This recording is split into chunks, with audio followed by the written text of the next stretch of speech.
Hi superstars! Okay, so this is your video guide on how to analyze humor effectively. So watch it very, very carefully. The activities will follow, and this is aimed at improving your ability to analyze a type of humor and be able to state why it is the kind that it is.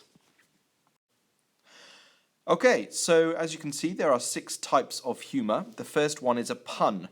Now this is where there is more than one possible meaning of a single word, as it says there. Now the example I'm giving you is doctors were found stoned outside work.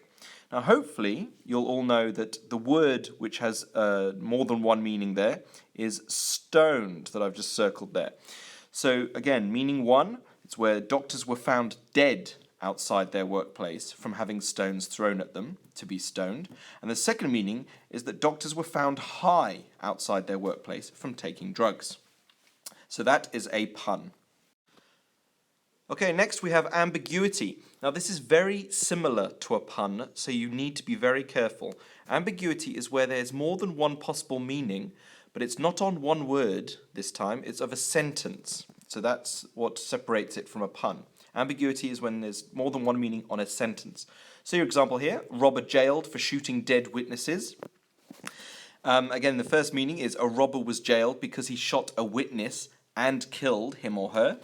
And then the second meaning is a robber was jailed because he shot a witness who was already dead. So that is what an ambiguity is. Okay, now we have irony. Now this is a little bit tricky if you do not know what contradicts means. It's basically where somebody says something or something is written, and then within the same moment or within the same sentence, the opposite happens. So if you have a look at the example, always avoid assonance. Those of you who know what assonance means, it's the repetition of a vowel sound.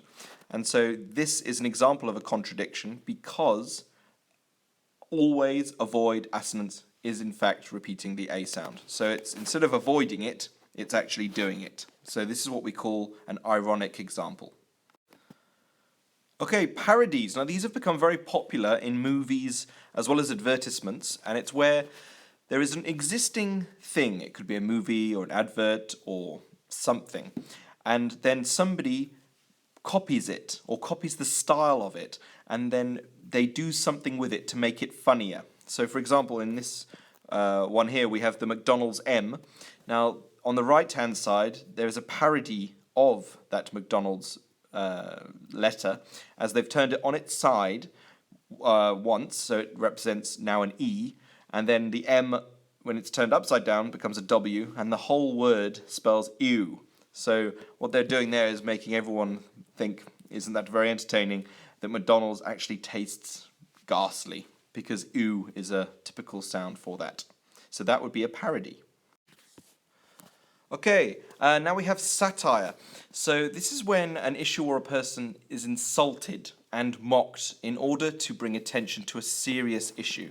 So if you look at the cartoon there, we've got Zoomer at the top, where it says, "Poverty, it gives me sleepless nights. The solution will cost billions." And then in the cartoon below it, you see him saying, "But it's worth it." And then the captain, if you can see there, he's actually sleeping in his multi-billion rand jet. So the trick here is that they're actually mocking Zuma, where he appears to feel very, very sorry for the people that, the poverty-stricken people of his country. But in reality, I suppose, he doesn't care at all, and because he's the complete opposite of poor. He's in fact very wealthy, and more than that, he actually doesn't care. So if you look at the writing there of the meanings I've put in front of you, you're welcome to pause and read through that a little bit more. But that is what satire is. They're mocking Zuma, and the serious issue that they're mocking is that he doesn't care. He's meant to be in charge of the country, looking after his people, but he doesn't care. He's using the money for himself. And that, ladies and gents, is satire. Okay, and last but not least is stereotype. Now, you all know what a stereotype is, most likely. It's a widely held but fixed and oversimplified idea of a particular type of person or thing. So stereotypes can include gender, race, religion, and many others. So in the example I've chosen there, it's a stereotype of the English weather, where you can see in the cartoon it says, "Come to England," they said. "It's summer," they said. And obviously in the cartoon you can see people hanging on for dear life as the torrential rain and wind are, hitting them terribly. They seem to be enjoying themselves or smiling, but again, it's the summer, so obviously that's not the kind of weather you expect. So this is a stereotype of the English summer weather in that it is terrible. Okay, and that is your 6 types of humour. So if you'd like to look at your activities now, good luck, and if you need extra help, please play the video again.